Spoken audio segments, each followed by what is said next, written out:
다니엘서 10장 우리 18절로 19절 말씀입니다. 1251쪽. 우리 다 같이 집중하여 한 목소리로 함께 봉독합니다. 시작. 또 사람의 모양 같은 것 하나가 나를 만지며 나를 강건하게 하여 이르되, 큰 은총을 받은 사람이여 두려워하지 말라. 평안하라. 강건하라. 강건하라. 그가 이같이 내게 말하매 내가 곧 힘이 나서 이르되, 내 주께서 나를 강건하게 하셨사오니 말씀하옵소서. 아멘. 우리 한 번 더 인사하십시다. 반갑습니다. 우리는 믿음의 가족입니다. 축복합니다. 우리는 한 번도 경험하지 못한 시대를 살아내고 있습니다. 이름하여 언택트 시대입니다. 언택트라는 말은 접촉하지 않는다, 이런 뜻입니다. 사람은 사회적 존재인데 접촉하지 않고 어떻게 살아갈 수 있습니까? 참으로 불편한 시대를 우리는 살아갑니다. 지난주 기독신문 1면에 코로나19 사태 이후에 기독교에 대한 인식에 대한 조사를 했습니다. 당시는 코로나19 이후에 1,000명을 대상으로 조사했더니 기독교에 대한 인식이 63.3%가 부정적으로 나타났습니다. 그러면서 개신교가 가장 힘써야 될 부분이 윤리와 도덕 실천이 가장 많았고, 사회 약자 구제 봉사하는 것을 그 다음으로 꼽았습니다. 정말 우리가 이 땅을 살아갈 때에 코로나 사태 이후에 기독교가 사회 사람들에게 전반적으로 부정적인 인식이 확산되고 있다는 것을 감지하면서 다시 교회가 복음으로 돌아가고 회복에 대한 본질을 향하여 우리는 기도해야 합니다. 우리가 다니엘서를 읽어보면 다니엘의 시대와 오늘 시대가 너무 오버랩되는 것이 많습니다. 그는 이방 나라의 포로로 끌려가서 수많은 고통과 역경 가운데 살아내었듯이 오늘 코로나19라고 하는 것이 우리 시대에 나타나서 얼마나 사람들의 마음을 휘젓고 있는지 모릅니다. 다니엘은 유대 귀족 출신입니다. 다니엘의 뜻은 하나님이 심판자이시다, 이런 뜻을 가지고 있습니다. 주전 605년 1차 바벨론 포로로 끌려갈 때 그는 10대 중반의 나이로 거기에 끌려갑니다. 지금으로 말하면 고등학생 아닙니까? 그 바벨론에서 그는 3년 동안 바벨론의 학문을 배웁니다. 그리고 하나님이 주신 꿈 해몽 능력으로 느부갓네살 왕 때에 꿈을 해몽하여 그 시대에 왕궁의 높은 지위까지 오르는 그런 사람이기도 합니다. 다니엘은 비록 낯선 땅에 포로로 끌려갔지만 그는 그의 삶을 한탄하지 않았습니다. 젊은 날부터 뜻을 정하여 하나님을 향하여 살았고, 바벨론이 무너지고 바사 제국, 페르시아 제국이죠. 페르시아 제국이 등극하는 그 과도기적 시대 속에서도 그는 하나님의 말씀을 붙들고 살았던 믿음의 사람이었습니다. 그는 역사의 중심에서, 제국의 중심에서 하나님의 뜻을 정하며 살았던 그런 사람이기도 합니다. 그는 여호와의 신앙을 가졌던 믿음의 선배였습니다. 우리가 다니엘서 10장 1절을 읽어보면 바사 왕, 페르시아 왕 고레스가 통치한 지 3년이 지나고 있었습니다. 그럼 이 3년 동안 어떤 일이 일어났는가? 아마도 예루살렘 본토에 귀국한 요수아와 그리고 스룹바벨의 인도로 그리고 여러 가지 어려움 속에서 성전이 건축되었는데 중단하고 있는 상태를 감지하는 시대였습니다. 이런 고국의 소식이 들려오는 상황에서 전쟁에 대한 환상을 보게 된 다니엘은 기도할 수밖에 없었고 금식할 수밖에 없었습니다. 이때 다니엘의 나이가 젊은 나이가 아닙니다. 80대 중반을 넘기는 고령의 나이였습니다. 여러분 10장 1절 한번 보십시오. 벨드사살이라 이름한 다니엘이라고 자신을 소개합니다. 이 벨드사살은 바벨론에 끌려갔을 때의 바벨론식 이름의 다니엘입니다. 그는 이방 나라에서도 주어진 직임에 최선을 다했던 사람임을 소개합니다. 다니엘은 귀환하여 성전 재건에 참여하지는 못했지만 유다의 운명과 예루살렘을 위해서 금식하며 기도했던 사람임을 성경이 기록하고 있습니다. 10장 4절부터 보시면 다니엘은 바벨론에서 떨어진 32km 지점, 그러니까 히데겔 강가에서 환상 하나를 보게 됩니다. 히데겔 강가는 지금으로 말하면 티그리스 강 정도 되죠. 티그리스 강가에서 뭘 했겠습니까? 기도했겠죠. 5절에 보니까 한 사람이 세마포 옷을 입었습니다. 그 허리에는 우바스 순금띠를 띄었다 그러면 이 우바스 순금띠는 우바스라고 하는 지역에서 나오는 금으로 만든 띠를 입었다 이런 뜻입니다. 학자들은 오전에 나오는 이분이 누구인가라고 말할 때 대동소이하게 그리스도에 나타납니다 이렇게 말합니다. 맞습니다. 그분은 옷과 허리띠에 대한 묘사로서 금띠를 띠고 그리고 세마포옷을 입고 다니엘에게 보이신 겁니다. 그리고 6절에 보면 그 몸은 어떻습니까? 6절에 보면 그 몸 자체에 대해서 묘사할 때에 뭐뭐 같고 뭐뭐 같고 뭐뭐 같고 뭐뭐 같다 이런 표현들이 반복해서 나옵니다. 6절 한번 보세요. 뭐라고 합니까? 또 그의 몸은 황옥 같고 얼굴은 번갯빛 같고 눈은 횃불 같고 팔과 발은 빛난 녹과 같고 그리고 그의 말소리는 무리의 소리와 같더라. 이 같더라라는 이 단어가요, 우리나라 말로 도저히 표현할 수 없는 그리스도의 현년에 대해서 소개하는 내용이거든요.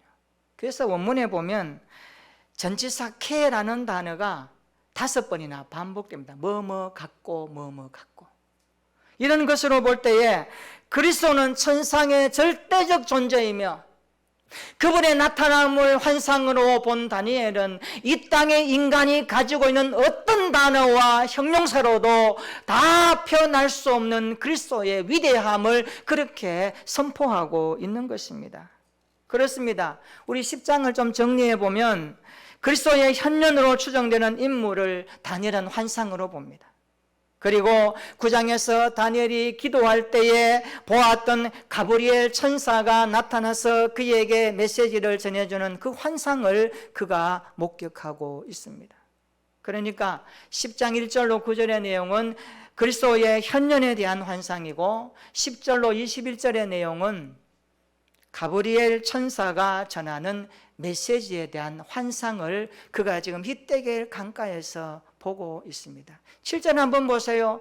그가 환상을 보았는데 같이 있던 사람들은 보지 못하고 두려워서 도망갔다라고 기록합니다. 무엇을 말합니까? 하나님이 다니엘의 눈을 열어서 그 환상을 보여주셨습니다. 아름다운 빛이 있는 그것을 함께 있던 사람들은 환상은 보지 못하고 두려움에 사로잡혀 도망을 갑니다. 8절과 9절 한번 읽어볼까요? 우리 8절 9절 한번 같이 읽어봅니다. 시작. 그러므로 나만 홀로 있어서 이 큰 환상을 볼 때에 내 몸에 힘이 빠졌고 나의 아름다운 빛이 변하여 석은 듯 하였고 나의 힘이 다 없어졌으나 내가 그의 음성을 들었는데 그의 음성을 들을 때에 내가 얼굴을 땅에 대고 깊이 잠들었느니라. 아멘.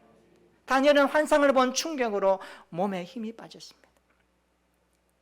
온 사지의 힘이 다 축 처져버린 것입니다. 힘이 빠졌고 힘이 다 없어졌다고 말합니다. 여기 힘이란 이 단어가 바로 육체적 힘과 정신적 힘 모두를 상징하는 단어입니다. 다니엘은 육체적으로 힘을 쓴 적도 없습니다. 정신적으로 어떤 무언가를 한 것도 없습니다. 그런데 그는 하나님의 임재 앞에서 그렇게 녹아지는 것입니다. 힘이 빠진 다니엘을 천사가 어루만지자 그가 다시 깨어납니다. 11절 한번 보세요. 큰 은총을 받은 사람 다니엘아, 내 말을 깨닫고 일어서라. 내가 내게 보내심을 받았느니라. 12절 한번 읽어볼까요? 12절 시작. 그가 내게 이르되 다니엘아 두려워하지 말라. 내가 깨달으려 하여 내 하나님 앞에 스스로 겸비하게 하기로 결심하던 첫날부터 내 말이 응답받았으므로 내가 내 말로 말미암아 왔느니라. 아멘. 천사는 다니엘의 기도가 첫날부터 이미 상달되었다, 응답되었다라고 말합니다. 다니엘은 자식이 기도한 첫날부터 이미 하나님께 그것을 들으셨고, 그러므로 내가 이제 왔으니까 두려워하지 말라라는 천사의 음성을 듣습니다. 10장 2절에 보면 다니엘은 새 일에 3주 동안 슬퍼하며 기도하고 있었습니다. 하나님은 그 기도를 그때부터 이미 듣고 계셨다라고 말합니다. 그런데 바사 왕의 군주가 막는 바람에 이제 오게 되었는데 어떻게 왔습니까? 바로 천사 미가엘의 도움으로 이제 왔다라고 그렇게 말하고 있습니다. 여기 바사 왕 군주는 바사 왕국을 관할하는 악령을 의미합니다. 지금도 사탄은 이 세상 임금, 공중의 권세 잡은 자로서 하나님의 뜻을 방해하죠. 그래서 신앙생활은 영적 전쟁이기도 합니다. 믿음 생활은 영적 전쟁입니다. 지금도 보이지 않는 영적 세계를 인식하고 깨어서 기도하는 것이 성경의 교훈입니다. 비록 기도 응답이 지연될지라도 낙심하지 말고 인내하면서 기도하라는 것이 하나님의 말씀입니다. 하나님은 믿는 자의 기도를 지금도 듣고 계십니다. 확신할 수 있기를 축원합니다. 우리의 작은 신음 소리를 들으시고 우리의 고뇌 찬 기도를 들으시고 우리 어느 곳에 어떤 상황에 있든지 우리의 부르짖음을 들으시고 인도하시는 하나님의 말씀을 믿으시기를 축원합니다. 16절에 보니까 인자 같은 이가 등장합니다. 여기 인자와 같다 이 말은 바로 대부분의 학자들이 사람의 형태로 나타난 천사로 해석합니다. 16절 한번 보세요. 내 주여 이 환상으로 말미암아 근심이 내게 더함으로 내가 힘이 없어졌나이다. 지금 다니엘은 자신의 상태가 무기력하게 되었음을 호소합니다. 이 환상으로 말미암아 근심이 내게 더하여졌고 힘이 빠졌다라고 그렇게 말합니다. 17절 한번 읽어볼까요? 17절 시작. 내 몸에 힘이 없어졌고 호흡이 남지 아니하였사오니 내 주의 이 종이 어찌 내 주와 더불어 말씀할 수 있으리까 하니. 힘이 없어졌어요. 말할 힘도 없는 겁니다. 호흡이 남지 않았다는 것을 볼 때에 굉장히 다니엘의 상태가 어떻다는 것을 알 수가 있습니다. 그분 앞에 서니 그 환상 앞에서는 다니엘의 모습을 확인할 수 있습니다. 그러면서 오늘 본문 이렇게 말씀하죠. 우리 18절 19절 한번 읽어볼까요? 다 같이 시작. 또 사람의 모양 같은 것 하나가 나를 만지며 나를 강건하게 하여 이르되 큰 은총을 받은 사람이여 두려워하지 말라 평안하라 강건하라 강건하라.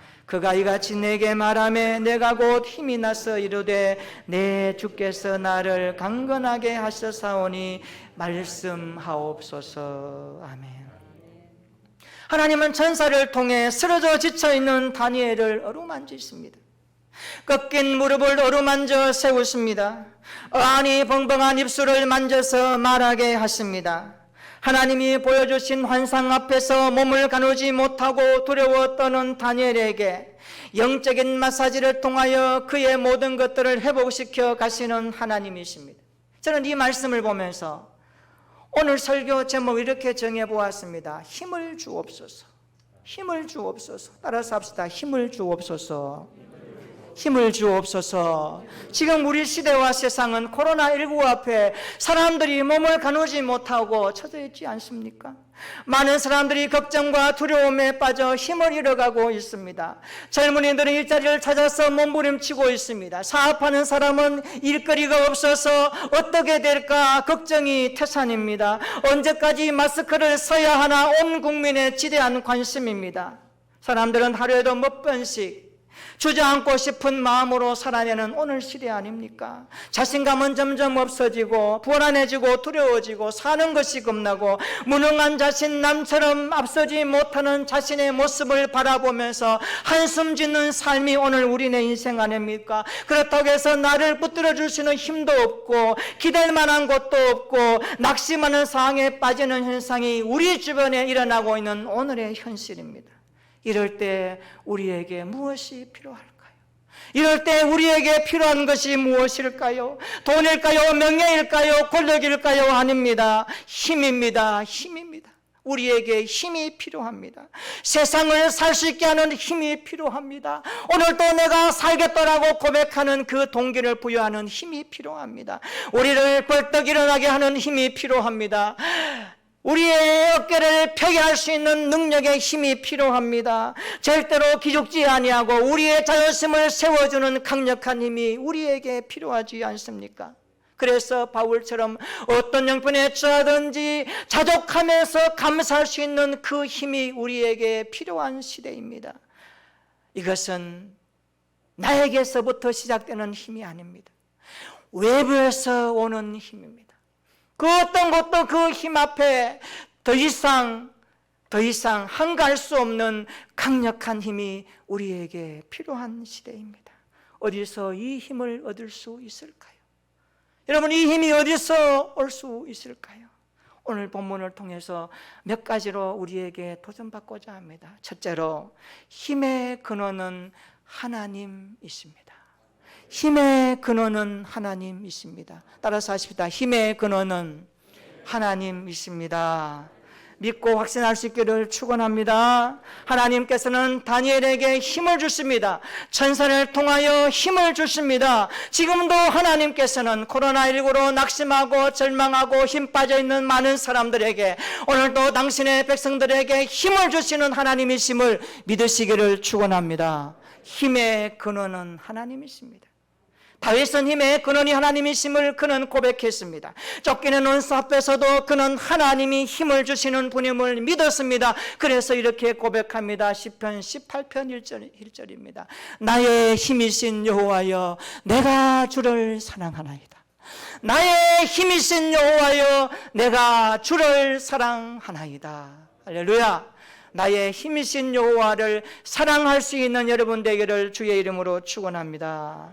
하나님을 사랑하는 것이 나의 힘이 될 수 있기를 축원합니다. 이사야도 동일하게 고백합니다. 이사야 40장 31절입니다. 오직 여호와를 앙망하는 자는 새 힘을 얻으리니 독수리가 날개치며 올라감 같을 것이요 다른 박질하여도 곤비하지 않고 걸어가도 피곤하지 아니하리로다. 할렐루야. 세번역성인 이렇게 번역합니다. 오직 주님을 소망으로 삼는 자는 새 힘을 얻으리라.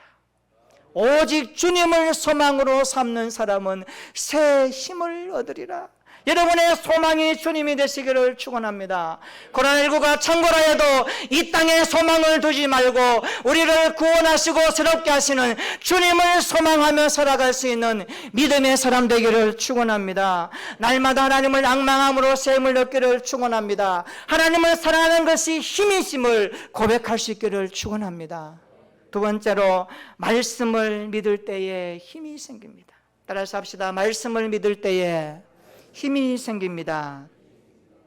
하나님의 자녀에게 신속히 말하는 천사, 그 길을 막을 때에 하나님은 천사를 동원하여 그 세력을 무찌르고 다니엘에게 오셨습니다. 19절 한번 읽어볼까요? 다 같이 시작. 이르되 큰 은총을 받은 사람이여 두려워하지 말라. 평안하라, 강건하라, 강건하라. 그가 이같이 내게 말하매 내가 곧 힘이 나서 이르되 내 주께서 나를 강건하게 하셨사오니 말씀하옵소서.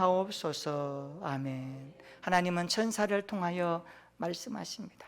큰 은총을 받은 사람이여, 두려워하지 말라, 놀라지 말라, 평안하라, 강건하라, 강건하라. 이 강건하라, 강건하라, 이 반복적인 표현은요, 다니엘에게 힘이 절대적으로 필요함을 하나님이 아신 겁니다.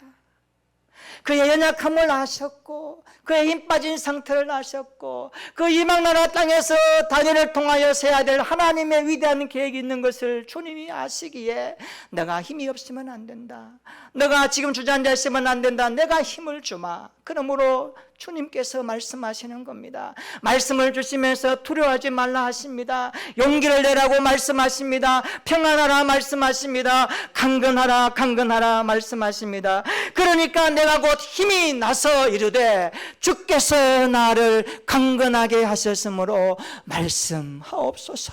할렐루야. 주의 말씀을 믿음으로 힘을 얻는 우리의 일상이 되기를 축원합니다. 오늘 들었던 말씀이 우리의 영혼의 귓가에 날마다 들려지기를 축원합니다. 우리의 가슴 속에 남아서 되뇌어지고 묵상의 씨앗이 되고 우리의 삶의 능력이 되어져서 우리를 힘있게 하시는 주님의 말씀으로 살아가는 우리의 한 주간이 되기를 주님의 이름으로 축원합니다. 큰 은총을 받은 사람이여 두려워 말라 말씀하십니다. 요즘 어떤 이유로 연약함이나 두려움 속에 빠져 있습니까? 두려워하지 말라, 평안하라, 강건하라, 강건하라. 이 말씀을 믿음으로 힘을 얻는 여러분의 자리가 되기를 축원합니다. 우리가 걱정하는 건 많을지라도, 우리가 염려하는 건 많을지라도 염려와 근심보다 크신 주님의 능력을 믿음으로 그 주님의 손을 어떡함으로 오늘 또 힘을 주시는 이 말씀을 붙들 수 있기를 주님의 이름으로 축원합니다. 신약시대의 백부장을 보십시오. 어느 날 예수님께서 가버나움에 오셨습니다.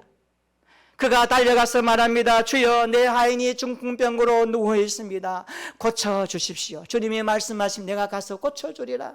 아닙니다. 주님, 내 집에 들어오심을 나는 감당하지 못합니다. 주님, 말씀만 하시옵소서. 주님 말씀만 하시옵소서. 어떻게 되었습니까? 마태복음 8장 13절입니다. 예수께서 백부장에게 이르시되 가라, 내 믿은 대로 될지어다 하시니 그 즉시 하인이 나으니라. 할렐루야. 말씀을 믿을 때 힘이 솟아납니다.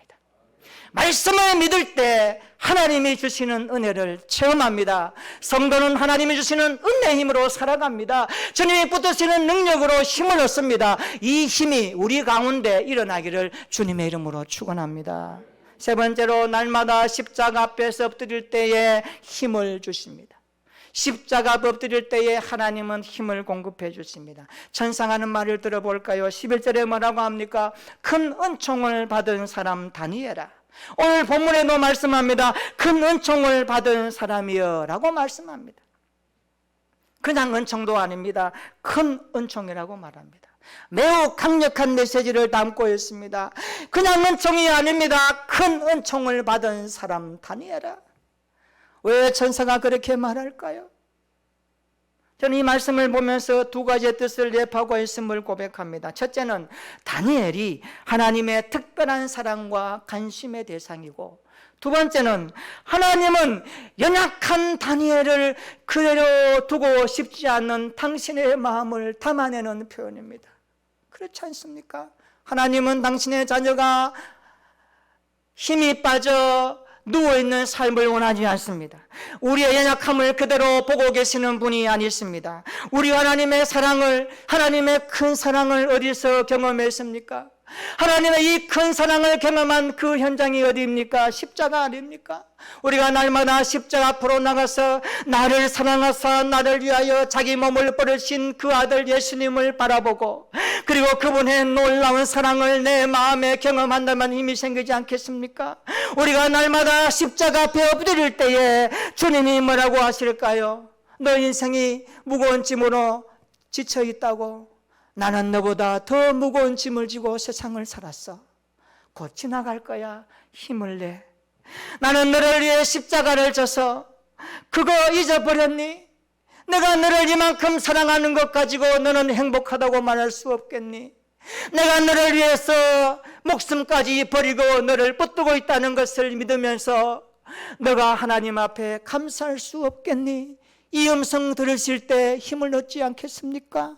여러분, 십자가 앞에서 주님이 주시는 이 음성이 여러분의 삶 가운데 들려져서 힘을 얻는 신앙생활 되기를 주님의 이름으로 축원합니다. 세상이 아무리 험해도, 세상살이가 아무리 힘들어도 다시 한번 일어날 수 있는 힘을 얻기를 주님의 이름으로 축원합니다. 십자가에서 흘러내리는 하나님의 그 사랑의 힘을 공급받아서 벌떡 일어날 수 있는 우리 모든 성도들 되기를, 우리 한국교회와 세계 모든 믿음의 백성들, 이 나라와 열방들이 되기를 주님의 이름으로 축원합니다. 그러므로 왜 나만 겪는 고난이라고 불평하지 마세요. 왜 나만 겪는 어려움이라고 원망하지 말아야 합니다. 왜요?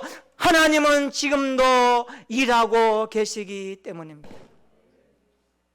우리 주님을 바라보면서 우리를 죽을 때까지 인도하시는 그 약속을 바라보면서 찬양 하나 하겠습니다. 이 찬양을 부를 때에 우리를 짓누르는 세상의 모든 것들이 떨쳐버리고 주님이 주시는 새 힘이 성령의 기름 부으심으로 우리 안에 임하기를 축원합니다. 왜 나만 겪는 고난이라고 우리 1절만 같이 한번 불러봅니다.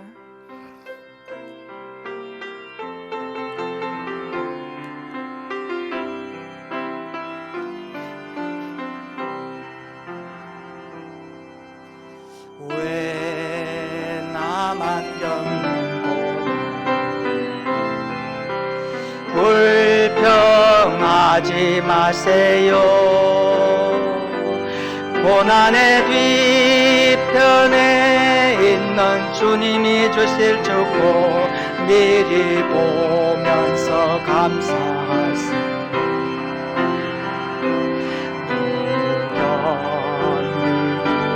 힘든 지금 이 순간에 주님이 일하고 계시잖아요. 남들은 지쳐 앉아 있을지라도 당신만은 일어서세요. 힘을 냅시다. 힘을 내세요. 힘을 내세요. 주님이 손잡고 계시잖아요. 주님이 나와 함께함을 믿는다면 어떤 역경도 이길 수 있죠. 힘을 내세요. 힘을 내세요. 힘을 내세요. 힘을 내세요. 주님이 손잡고 계시잖아요. 주님이 나와 함께함을 믿는다면 어떤 역경도 이길 수 있잖아요. 어떤 역경도 이길 수 있잖아요. 아멘. 힘의 근원은 하나님이십니다. 말씀을 믿을 때 힘이 주어집니다. 십자가 앞에 엎드릴 때에 그 주님의 능력이 우리에게 임합니다. 다니엘을 고난 가운데서 지쳐있는 상황 가운데서 찾아오셔서 힘을 주셨던 그 하나님의 새 힘이 우리 모두에게 임하기를 축원합니다. 이 힘을 가지고 이 세상을 힘있게 살아가는 한 주간이 되기를 주님의 이름으로 축원합니다. 기도하겠습니다.